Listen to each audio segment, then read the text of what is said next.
And his channel goes by the name of Flat Earth Boxer. And in this one particular video, he goes to speak to a cosmologist who claimed to do experiments on gravity.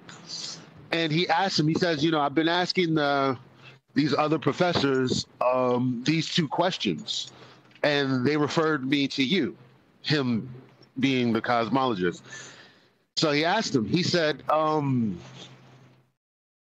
gravity, is there any experiment that you can think of? And he said, yeah, looking at the planetary bodies. And he's like, no, do you experimentally, like independent variable? He's like, you can drop something. He's like, yeah, effects distinct from density. Do you have any experimentation? And he's like, I can't give you any more than I've already told you. He's like, okay, that's fine. How do you have gas pressure without a container? As you know, space's second law of thermodynamics violation. And he's like, that's a good question. He's like, okay, say if I put air in a box, in a vacuum, and then I poked a hole in it. He's like, no, I understand. Yes, I understand what you're saying. It's going to fill the available space. Yes. He's like, okay, so then why doesn't the air on Earth leave into the adjacent vacuum? And he's like, no, because of the gravity. He's like, okay, but I put the box on the Earth and I poke a hole in the gas goes everywhere. And he's like, yeah, I don't. That's all the time we have for today, folks. That was like, yo. That's fantastic. Like, sounds like us, right? Was that so that was recorded then, so presumably that can be trimmed out. Oh, what a great catch. How beautifully delicious. This is when all the globe heads mute and deafen. They don't want to hear this. They don't want to hear one of their peoples be like, oh, that's all the time we have, guys. Sorry. Wow. All the gas is out of the room at this point. We need to finish the show. Well, to be fair, that's the best possible way to have rounded that out, because, number one, it makes the point that's being asked about quite clear in terms of the response that it's resulted in. But that's a win-win, because the guy's asking the question by, or at least I read between the lines based on the paraphrasing we got from Eli, didn't sound like he was there to be disrespectful. He was just putting the questions to somebody that might have answers. And did he get them? No. And at the point that was concluded, he ended the show. Well, that's just beautiful, right? It rounds it out nicely. I mean, yeah, he could have spent another 10 minutes arguing back and forth and going, gravity? Well, no, but what about the box I poke a hole in? Well, yeah, I understand where you're coming from, but I've covered that in as much as possible. And, you know, you could go round and round in circles, but instead, wouldn't it be just better for both parties to, you know, have that devastating point round the show out with? I think so.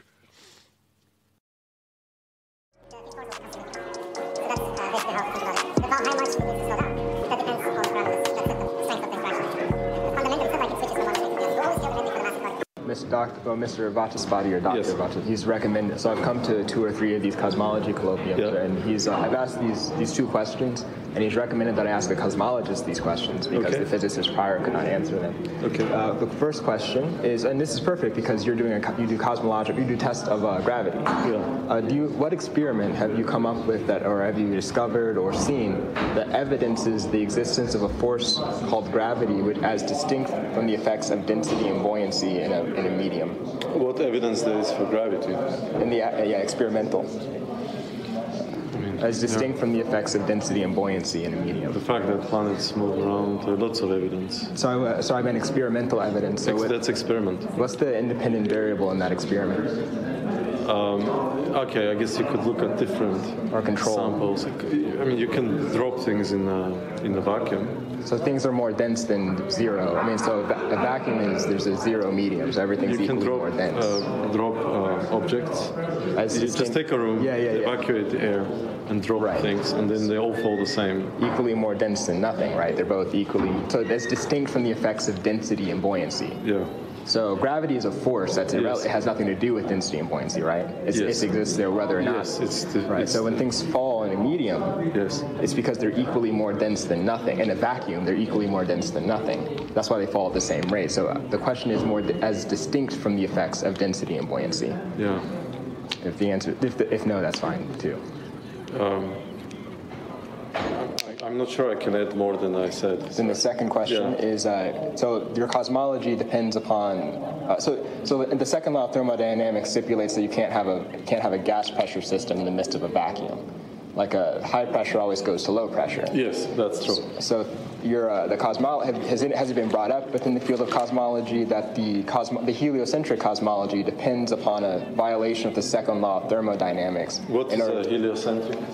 The heliocentric model being around the Earth? Heliocentric means, or let's say the cosmological model assumed within the parameters of the general relativity theory, whatever you decide is the center of the universe. But normally you have gas composed stars in the middle of a vacuum. So yes, you're right. So if you have gas, it would expand into the vacuum. Absolutely. So do you know of any demonstrations of gas pressure in the middle of a vacuum without a solid barrier between the two? No. So would it be true to say that the cosmological model that underpins the assumptions of the popular cosmology, whatever it is, depends upon a violation of the second law of thermodynamics, which is not demonstrable? Because there is no, it's not like we're putting, first the universe doesn't have a center.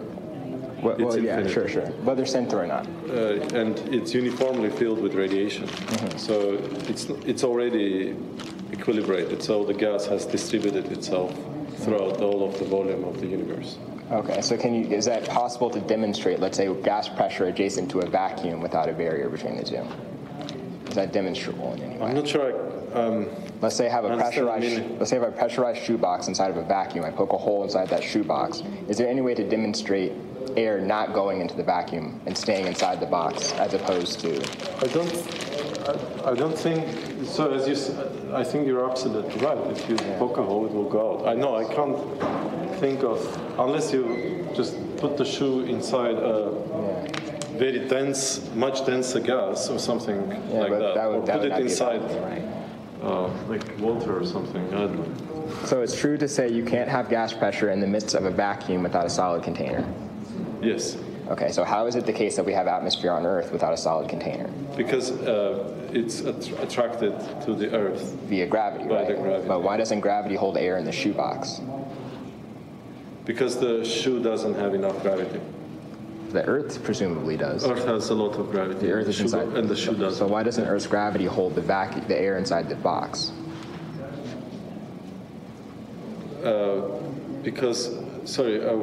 Why doesn't Earth's gravity hold the air inside of the shoebox, which is in the midst of a vacuum? Because the gas has pressure.